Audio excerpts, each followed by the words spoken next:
राम राम दोस्तों, मेरी दास्तान चैनल में आप सभी का स्वागत है। मैं रंजना गुप्ता छोटों को स्नेह और बड़ों को प्रणाम करती हूँ। आज मैं बच्चों के लिए एक कहानी लेकर आई। कहानी का नाम है मेढक बना राजकुमार। एक गांव में एक बुढ़िया रहती थी। उसके हाथ में एक बार हथेली में एक बार फोड़ा हुआ इधर। तो वो जो भी उस समय वैद्य वगैरह चिकित्सक रहते थे तो वो उनके पास गई। जब चिकित्सक के पास गई, डॉक्टर के पास गई, तो डॉक्टर ने उसको मवाद भर चुका था तो उसको मवाद को निकालने के लिए हल्का सा कट लगाया। जैसे ही चीरा तो मवाद और ब्लड निकला और उसके साथ एक मेढक निकला। तो अब वो जब बुढ़िया के हाथ से पैदा हुआ था तो बुढ़िया का बच्चा कहलाया। बुढ़िया उसको घर ले आई। जब घर ले आई तो बुढ़िया वैसे भी अकेली रहती थी एक झोपड़ी में।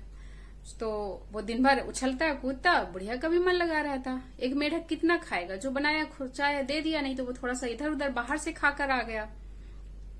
बस रात में बुढ़िया को पता नहीं रहता था कि ये कहाँ गया, और वो सुबह होते ही घर आ जाता था।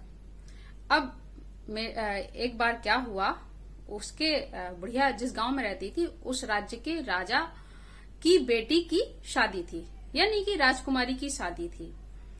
तो बुढ़िया सोची कि मेरा बेटा होता तो जाता शादी ब्याह देखने के लिए, और मैं बुढ़िया कहाँ से जाऊं। अभी मेढक राजा बुढ़िया से कहते हैं कि मैं तो जाऊंगा शादी में। तो बुढ़िया ने कहा कि तुम क्यों जाओगे, वहां चुन्ने मुन्ने से तो हो, और वहां हाथी घोड़े पता नहीं बारातियों के पैरों तले कुचल गए तो। अब ये कहता है कि मैं तो जाऊंगा। बुढ़िया उसे जाने ना दे, पर वो छुप छुपा के किसी तरीके से उस राजा के महल में पहुंच गया। इधर बुढ़िया परेशान, इतनी परेशान कि पता नहीं कोई पैरों तले कुचल दे तो एक ही तो जीने का सहारा है, वो भी चला जाएगा।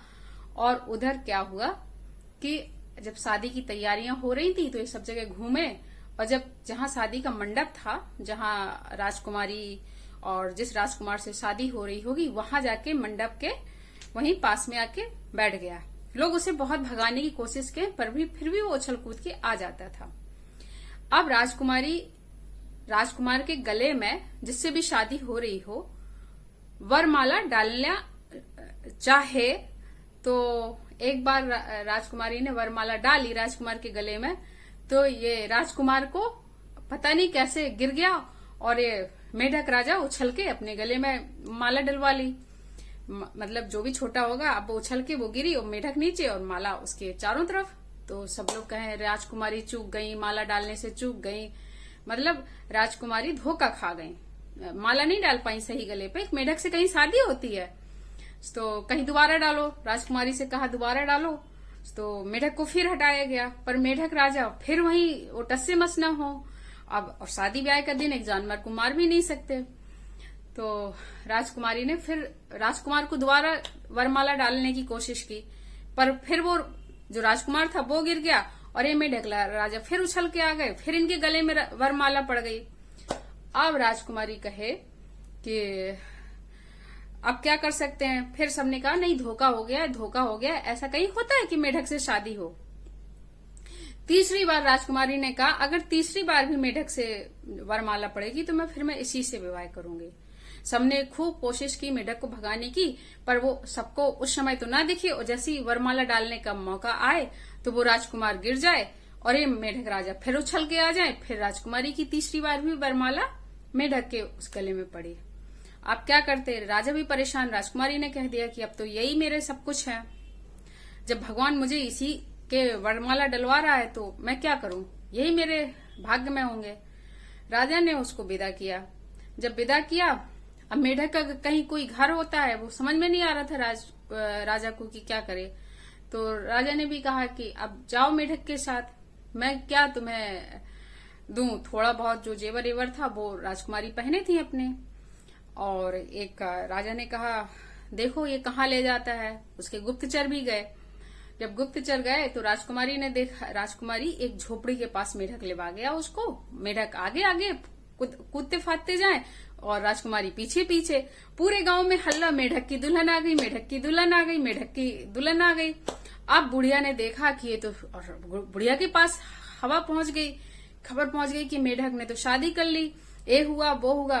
बुढ़िया बड़ी परेशान कि ये पता नहीं राजा कहीं उसको फांसी वासी मार ना डाले।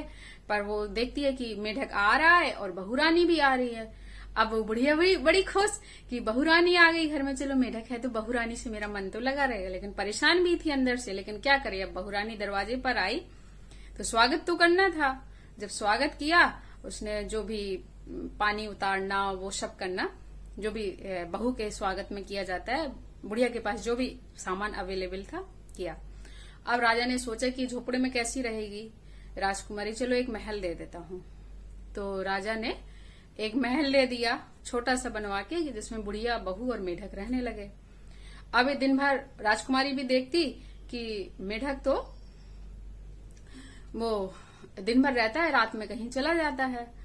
तो एक दिन बुढ़िया ने बहू से कहा कि बहू, अब मेढक से तुम जिद करना, वो शादी करके आया, तुम्हारी बात तो सुनेगा ना, कि घर में रहो तुम, रात में तुम बाहर नहीं जाओगे। तो बहू रानी ने रात में उससे बोला कि तुम अब बाहर नहीं जाओगे, रात में शादी की है तो रात में तुम घर में रहोगे। तो ठीक है, मेढक को बात माननी पड़ी। उसने गुस्से में प्यार से समझाया कि मतलब मुझे अकेला अच्छा नहीं लगता है, माँ जी को भी अकेले अच्छा नहीं लगता है। तो वो रात में जब वो राजकुमारी के साथ तो रात में बिस्तर में रहे, और जब आधी रात के करीब वो बिस्तर से कहीं बाहर चला जाए। एक दिन बुढ़िया ने पूछा कि मतलब रात में मेढक वहीं कमरे में रहता है? तो बहू ने कहा कि हाँ, रात में तो कमरे में रहता है, परंतु आधी रात के करीब पता नहीं कहाँ चला जाता है। तो बुढ़िया ने कहा कि रात में तुम पीछे से देखना कि ये करता क्या है। बहू ने एक दिन नाटक किया कि वो सो रही है, और मेढक राजा उठे और अपने बाहर आंगन में चलते रहे, एक जो भी महल के पास जो भी छोटा मोटा बाग होगा। बहू रानी भी पीछे पीछे गई। जब पीछे पीछे गई तो वो देखती क्या है कि मेढक ने अपनी खाल उतारी खुद से और एक राजकुमार के रूप में आ गया। जब राजकुमार के रूप में आ गया तो उस समय तो बहू रानी कुछ नहीं बोली माँ जी को बताना पड़ेगा। उसने 2-3 रात ऐसा पीछा किया, और 2-3 रात में देखा कि ये राजकुमार है, पता नहीं दिन में मेढक क्यों बन के रहता है। उसने अपनी माँ जी से कहा कि ये मेढक नहीं है और ये रात में राजकुमार बन जाते हैं।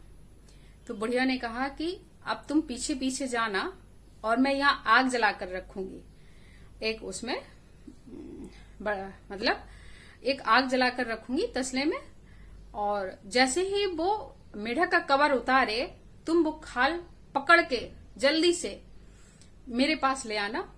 तो वो राजकुमार, जब अगली रात को क्या हुआ, राजकुमार उठा, बाग में गया और उसने अपना कवर जैसे ही उतारा और पीछे रखा उतार के, क्योंकि वो थोड़ी देर राजकुमार के रूप में रहता था।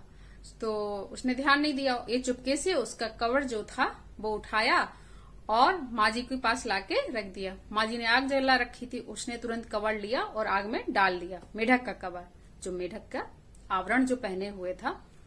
अब ये राजकुमार ने देखा थोड़ी देर में कि मेरा तो मेढक का कवर नहीं है। ये परेशान, ये भागा भागा आया और बहू से पूछा कि जब भागा भागा आया तो इसने देखा कि माँ और उसकी जो पत्नी आंगन में खड़े हैं, और उसकी मेढक का जो कवर था, खोल था, वो जल रहा है।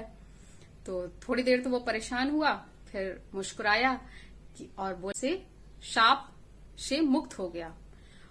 तो उन्होंने कहा, ये क्या माजरा है, बताओ जरा। बोले कि मैं पिछले जन्म में राजकुमार था और मेरी आदत थी साधु सन्यासियों को बहुत परेशान करना।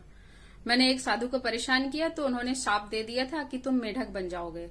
जब मैंने बहुत अनुनय विनय की तो उन्होंने कहा कि तुम रात में केवल एक बार कुछ देर के लिए राजकुमार बना करोगे, बाकी दिन भर मेढक के रूप में रहा करोगे। तो और तब मैंने और कहा कि कभी तो निजात मिलेगा इस शाप से। तो उन्होंने कहा कि जब तुम्हारे बिना तुम्हारी बिना जानकारी के कोई तुम्हारे जो मेढक का खोल होगा, जो मेढक का कवर होगा, उसको जला देगा तो तुम राजकुमार बन जाओगे, फिर मेढक की योनि से तुम्हें हमेशा के लिए मुक्ति मिल जाएगी। मतलब मेढक की जिंदगी से तुम्हें हमेशा के लिए मुक्ति मिल जाएगी। अब तो आज से मैं कभी मेढक नहीं बनूंगा, मैं हमेशा राजकुमार बन के रहूंगा। बुढ़िया और उसकी पत्नी बहुत खुश हुए और सब लोग हंसी खुशी से रहने लगे। कहानी खत्म हुई।